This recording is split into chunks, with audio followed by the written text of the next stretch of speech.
اعوذ باللہ من الشیطان الرجیم بسم اللہ الرحمن الرحیم۔ اللہ کے نام سے شروع جو بڑا مہربان نہایت رحم کرنے والا ہے۔ مون وظائف چینل کی جانب سے تمام ناظرین کو السلام علیکم ورحمۃ اللہ وبرکاتہ۔ میں اپنا چینل مون وظائف کی جانب سے آپ کی خدمت میں ایک نیا وظیفہ لے کر حاضر ہوئی ہوں۔ سب سے پہلے میری ان ناظرین سے گزارش ہے جنہوں نے ابھی ہمارا چینل جوائن کیا ہے وہ اسے سبسکرائب کر لیں اور ساتھ ہی بیل آئیکن کا بٹن بھی پریس کر لیں تاکہ ہر نیا آنے والا وظیفہ سب سے پہلے آپ تک پہنچ جائے۔ ناظرین، آج ہم آپ کے لیے قرآن پاک کی سب سے افضل ترین صورت جس کے پڑھنے سے انشاءاللہ عز و جل آپ پر رزق کے دروازے کھل دیے جائیں گے اور جو آپ کی رزق کی تنگیاں ہیں وہ ختم ہو جائیں گی، جو آپ کے معاشی مسائل ہیں وہ بھی حل ہو جائیں گے۔ ایسی کون سی قرآن پاک کی صورت ہے جس کے پڑھنے سے اللہ عز و جل غیب سے آپ کو رزق عطا فرمائے گا؟ تو ہماری ویڈیو کو آخر تک ضرور دیکھیے گا تاکہ آپ کو وظیفہ اچھے طریقے سے سمجھ آ جائے۔ درود و سلام کے بارے میں حضرت احمد بن ثابت رحمۃ اللہ علیہ فرماتے ہیں کہ درود و سلام کے فضائل میں سے جو میں نے دیکھے ہیں یہ بھی ہیں کہ ایک رات خواب میں کیا دیکھتا ہوں کہ جنات کی ایک جماعت کے روبرو کھڑا ہوں۔ میں نے ان سے پوچھا تم کہاں سے آئے ہو؟ انہوں نے کہا کسی بزرگ کا نام لیا کہ ان کے ہاں سے وہ بزرگ ہمارے اہل قرابت میں سے تھے۔ میں نے پوچھا تمہارا ارادہ کہاں کا ہے؟ کہنے لگے انشاءاللہ مکہ معظمہ اور روضہ نبوی صلی اللہ علیہ وآلہ وسلم کا ارادہ ہے۔ میں نے کہا مجھے بھی اپنے ساتھ لے چلو۔ بولے اگر ارادہ ہے تو اللہ برکت دے گا۔ میں اٹھ کھڑا ہوا اور وہ مجھے لے کر ہوا میں بجلی کی سی تیزی کے ساتھ اڑنے لگے۔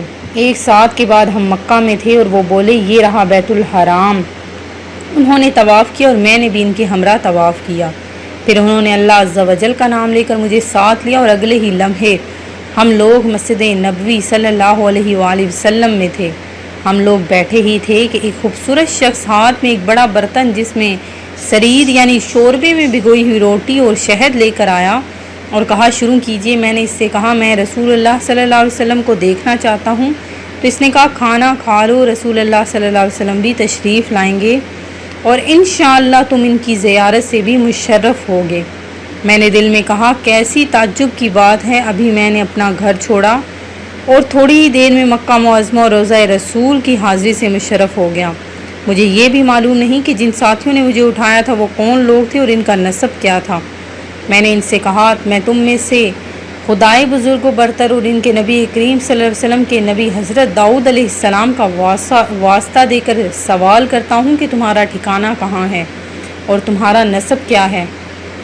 انہوں نے گردنیں جھکا لی اور بولے ہم ہمیشہ مدینہ منورہ کے رہنے والے جن ہیں۔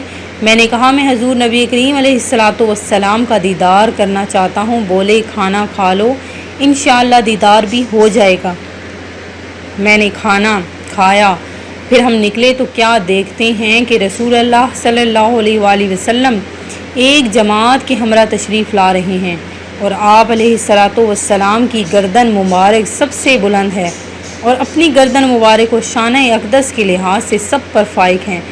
جب حضور نبی اکرم صلی اللہ علیہ وآلہ وسلم نے مجھے دیکھا تو فرمایا احمد کیا ساری نیکیاں دفعتاً سمیٹنا چاہتے ہو؟ اپنے نفس پر نرمی کرو، تم پر یہی لازم ہے۔ اور یہ بھی ارشاد فرمایا مجھ پر کثرت سے درود پاک پڑھا کرو، تمہارے لیے بہتری ہی بہتری ہے۔ میں نے عرض کی یا رسول اللہ میرے ضامن ہو جائیں۔ فرمایا مجھ پر درود پڑھنا لازم کر لو، جو مانگو گے ملے گا۔ سبحان اللہ۔ ناظرین، قرآن پاک میں بھی حضور علیہ السلام پر زیادہ سے زیادہ درود پاک پڑھنے کی فضیلتیں اور برکتیں بیان کی گئی ہیں۔ ہمیں چاہیے کہ ہم بھی آپ علیہ السلام پر زیادہ سے زیادہ درود و سلام پڑھا کریں۔ اس کی بہت ہی زیادہ برکتیں اور فضیلتیں ہیں۔ آپ کے سارے بگڑے کام درود پاک کی وجہ سے سنور جائیں گے انشاءاللہ عز و جل۔ ناظرین، جو آج آپ کے لیے میں وظیفہ لے کر حاضر ہوئی ہوں وہ آپ کو اس دنیا میں امیر و کبیر کرنے والی ایسی کون سی صورت ہے؟ اس کا وظیفہ ہم آپ کو بتاتے چلیں کہ کس طریقے سے آپ نے یہ وظیفہ کرنا ہے۔ انشاءاللہ عز و جل آپ پر رزق کے دروازے کھل جائیں گے ہمیشہ کے لیے، اور اس کے علاوہ جو آپ کی معاشی تنگیاں ہیں، آپ کو جو معاشی مسائل ہیں وہ بھی حل ہو جائیں گے۔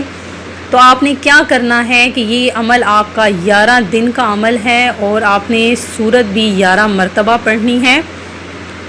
اول و آخر آپ نے 41 مرتبہ درود پاک پڑھنا ہے، کیونکہ اگر آپ درود پاک نہیں پڑھیں گے اول و آخر تو آپ کی دعا جو ہے وہ زمین اور آسمان کے درمیان معلق ہو جائے گی۔ اللہ عز و جل اس دعا کو روک دیتا ہے جس دعا پر اول و آخر درود پاک نہ پڑھا جائے۔ تو ناظرین، آپ کوئی بھی جب وظیفہ کرتے ہیں تو اگر میں نہ بھی کہوں تو آپ نے تب بھی اول و آخر درود پاک لازمی پڑھنا ہے۔ اچھا، آپ نے اب کیا کرنا ہے کہ 11 دن تک 11 مرتبہ سورہ مزمل کو پڑھنا ہے، اور انشاءاللہ عز و جل اس کے بعد جو بھی دعا آپ مانگیں گے، رزق کی تنگیاں آپ پر سے ختم ہو جائیں گی، آپ کی جو حاجات ہیں وہ پوری ہو جائیں گی، آپ کے تمام معاشی مسائل حل ہو جائیں گے، آپ کو غیب سے روزی ملے گی، اور آپ کے تمام بگڑے کام سنور جائیں گے انشاءاللہ عز و جل۔ ویسے بھی قرآن پاک برکت ہی برکت رکھتا ہے، اپنے اندر بے شمار برکتیں سمیٹے ہوئے ہے۔ تو قرآن پاک کا کوئی بھی حصہ اگر آپ تلاوت کرتے ہیں، کوئی بھی آپ مقصد دل میں رکھ کر، تو اس کے تو فعل انشاءاللہ عز و جل آپ کے تمام بگڑے کام سنور جائیں گے۔ میں امید کرتی ہوں کہ ہمارا یہ آج کا وظیفہ آپ کو ضرور پسند آیا ہوگا۔ اسی طرح سے مزید وظائف حاصل کرنے کے لیے ہمارا چینل مون وظائف کو دیکھتے رہیے۔ سبسکرائب کرنا، لائک کرنا اور شیئر کرنا ہرگز نہ بھولیے گا۔ دعاؤں میں یاد رکھیے گا۔ اللہ حافظ۔